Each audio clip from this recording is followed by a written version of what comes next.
Cruise news. Tensions rise following a tragic death on board a Caribbean cruise. I'm going to get you the information on that. Plus, I have the top cruise news updates from across the cruise industry, and I'm going to get you the information fast coming up.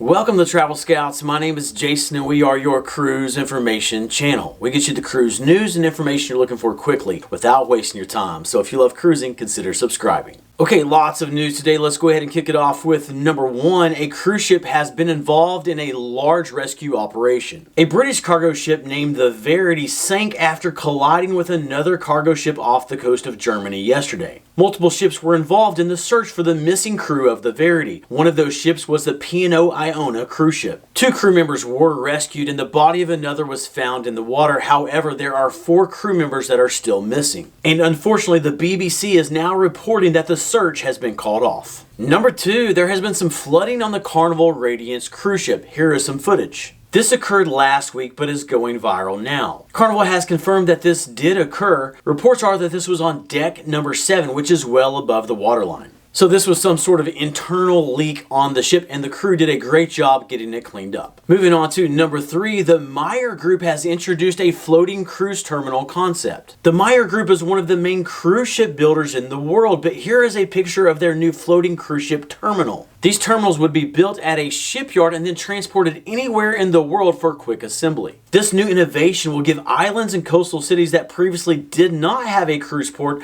the ability to have one in a very efficient manner. Next, number 4, data has been released on the region of origin for cruise passengers. 97% of all cruise passengers come from 5 different regions, so I'm going to share those with you very quickly. 50% of cruise passengers are from North America, 24% are from Western Europe, 15% from Asia, 5% from Australasia, and 3% from South America. Then number 5, a 58-year-old Florida woman has been accused of stealing a diamond ring on a cruise ship. This occurred on board Royal Caribbean's Mariner of the Seas cruise ship last week. The ring was taken from Effie's boutique on the cruise ship and is valued at $2,975. The woman was arrested and is now released on bail. The trial is set for March. Okay, we have several cruise news pieces remaining, including the top headlines of the day, but quick question, chime in down below. Speaking of cruise ship jewelry shops, here's a question. What is your thoughts about cruise ship jewelry? Is it worth it and can you find deals?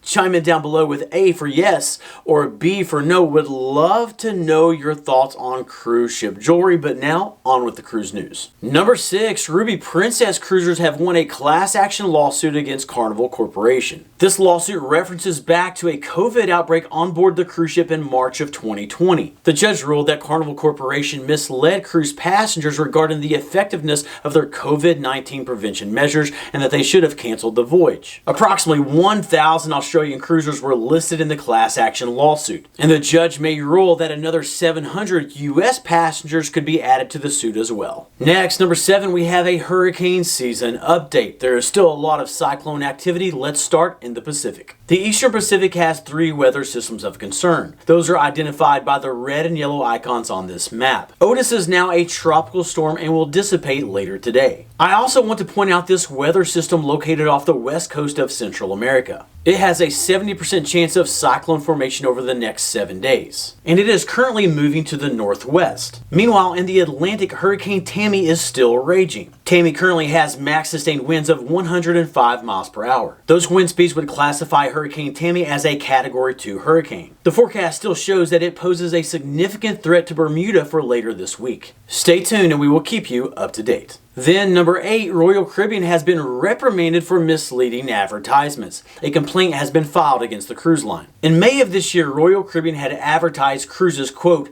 leaving from Venice, parentheses, Ravenna, Italy, meaning cruise passengers would depart from Ravenna. The issue is that Ravenna is a 2.5-hour drive south of Venice. The Advertising Standards Authority upheld the complaint, warning Royal Caribbean that advertisements, quote, must not appear in the form complained of again. Next, number 9, Princess Cruises is reusing cruise ship cooking oil in Alaska. The Discovery Princess cruise ship has piloted a program where cruise ship cooking oil has been offloaded in Juneau, Alaska. The oil has then been used as biofuel to power land-based tour buses. And this has been wildly successful, so now they are reviewing how to expand this for next year.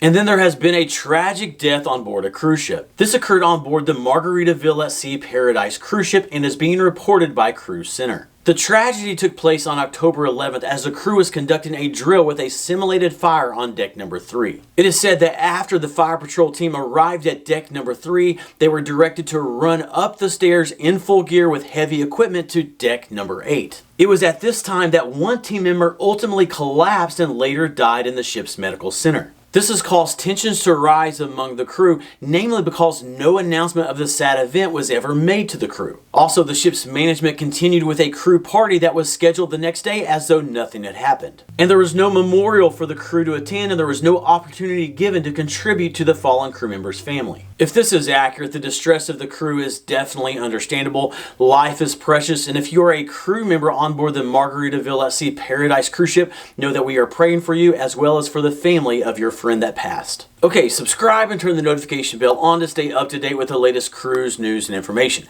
The next video will be coming out soon, but until then, keep on cruising, and we'll catch you in the next video.